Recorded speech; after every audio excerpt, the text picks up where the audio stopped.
I'm following God. I follow the law because, well, eating the right diet is better for me, and if I go to this place, it's going to get me an opportunity for business, and so I'm kind of working that angle, and things I had nothing to do with. Some of these people were so proud of the fact that they were living by the law, they didn't realize their very heart was just completely wrong. He goes on to say in verse 6 and 7, "May it never be, for otherwise how will God judge the world?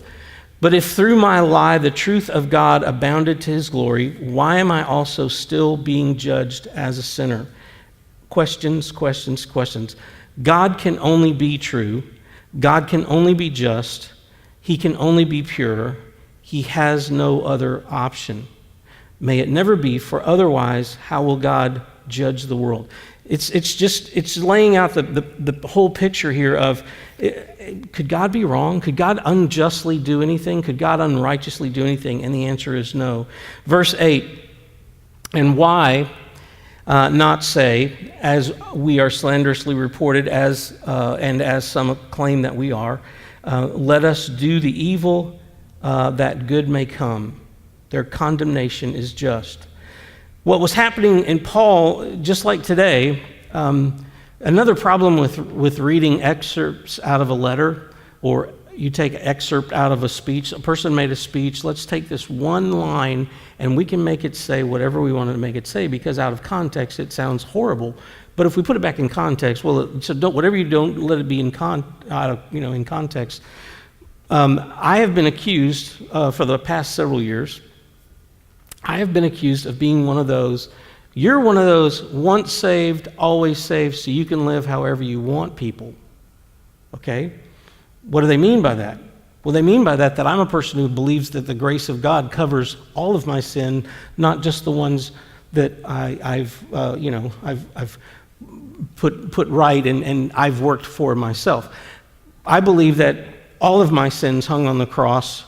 All of it was in the future when it happened, and God has redeemed me. He's forgiven me for every sin that I've ever committed.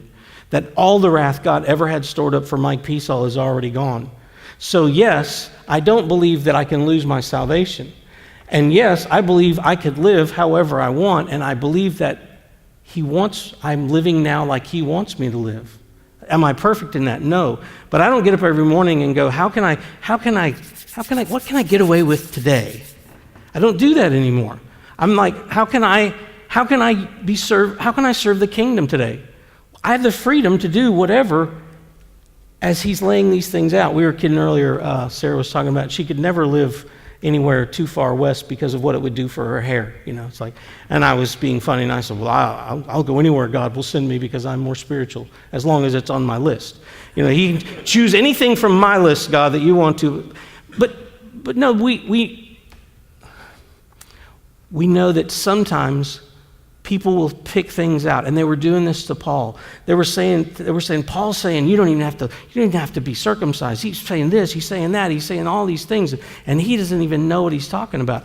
And a lot of things they were saying weren't even true to what Paul was saying. Because remember, Paul was a Jew of Jews. He knew the law. He didn't spit on the law from this point forward. He just knew that a guy named Jesus Christ had actually completed the law, and he was going to wear his robe of righteousness and not the robe that Paul himself was trying to create. The same Paul who stood there while Stephen was being stoned. The same Paul who was taking people away from their families and putting them in prison. The same Paul who literally was persecuting Jesus Christ until that day on the road where Jesus goes, "Yo, Paul." Who is it? It's me, the one you're persecuting. So Paul is saying, I get all that. These people are saying slanderous things, and there should be a condemnation for them, but whatever, that doesn't matter. Because what we're talking about is there is a separation from God, and then there's a redemption to God, and that is what we have through Jesus Christ. So verse 9 says, "What then? Are we better than they? Not at all, for we have already charged that both Jews and Greeks are all under sin." Maybe if we had a flow chart where Paul is talking about the Gentiles, now he's talking about the Jews. Now he's talking about the Gentiles. Now he's talking about the Jews. This is Paul going back saying, okay, so remember, he started this whole chapter out by going, so is there any advantage to being a Jew? Yes, there is an advantage to being a Jew. But with that advantage being set aside, you're still lost in your sin. You are still lost in your sin, just like the Gentiles, just like the Greeks. Are we better than they? No, not at all. For we have already charged that both Jews and Greeks are all under sin. Verse 10, 11, and 12. And these next verses we're going to be able to go through pretty quickly. Paul is going to he's going to begin to say, he says, as it is written, and then he's going to give about, he's going to reference about 5 or 6 different Old Testament, some from the Proverbs, some from the Psalms, some from Isaiah, some from other Old Testament books. And remember, he's a student of the law, and he knows he's talking to people who are students of the law and people who have no idea about the law. Remember, this Roman letter is going to all these people. And I would imagine about this section, the Greeks are much like me at this point going, could we just move on? Because it's like, fine, whatever. But he's talking right now specifically to those Jewish readers. He's going to go back into their minds, their history, their remembrance, what they learned in their upbringing. He's going to remind them of all these things. So, as it is written, there is none righteous, not even one. There is none who understands. There is none who seeks for God. All have turned aside. Together they have become useless.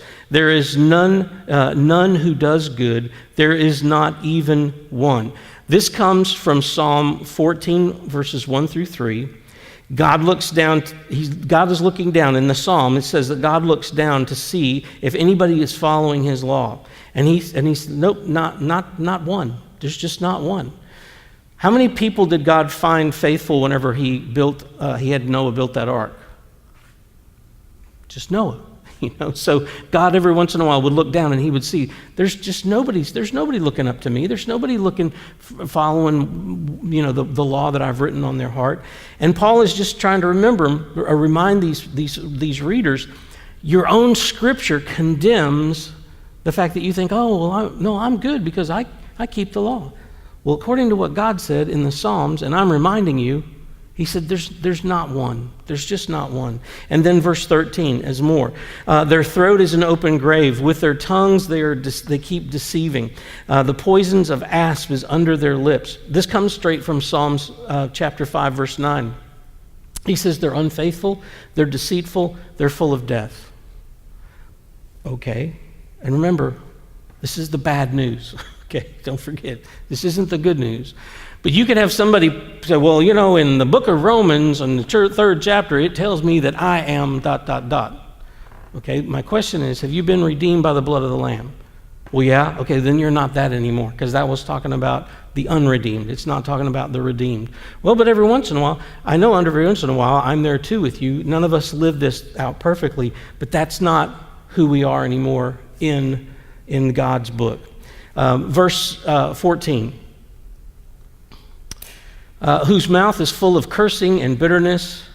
Psalm 10, verse 7. Tongue, trouble, and iniquity. Verse 15 says, their feet are swift to shed blood. This comes from Proverbs 1:16, and it talks about feet that run to trouble.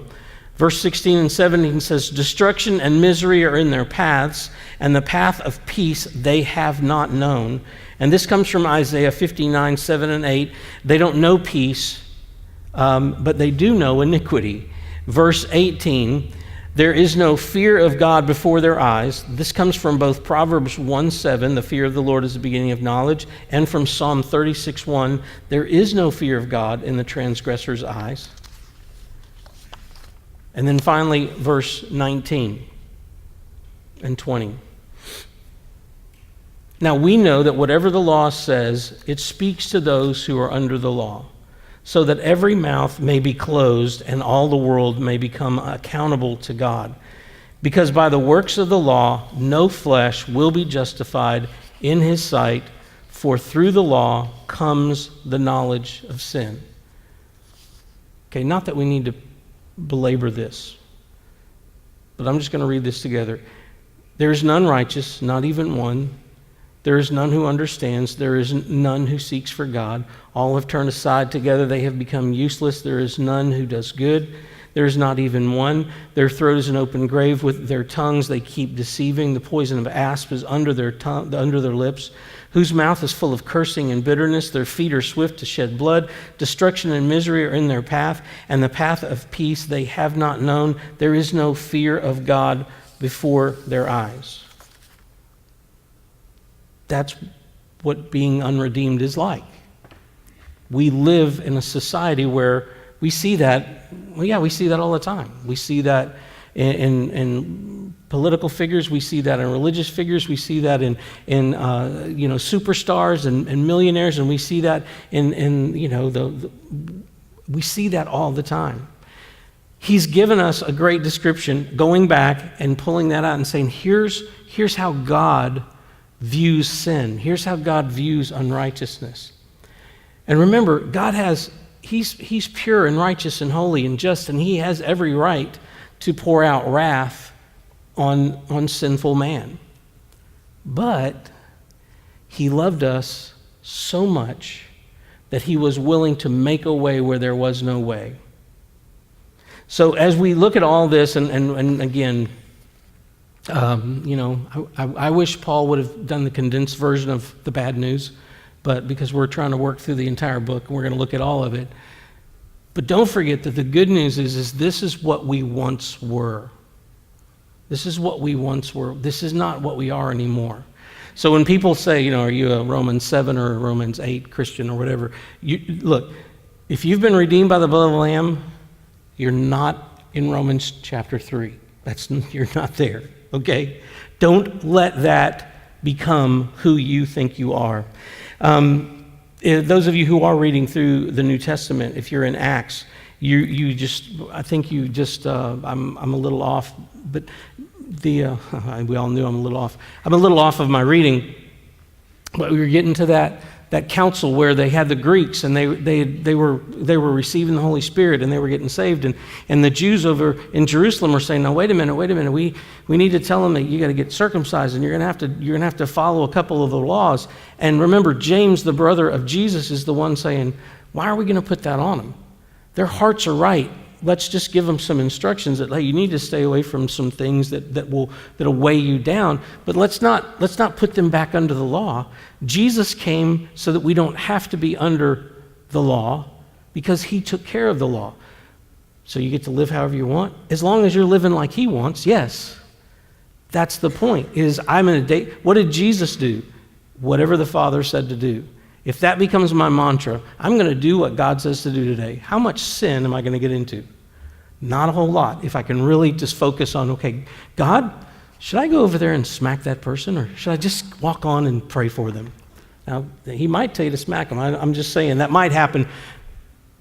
But I can do whatever I want as Jesus changes my want to. And that's what He really wants for us. So, the last thing that I wanted to share with you, if it wanders back through, I don't think it's going to, so we'll let it go. Probably was just something I wanted to say.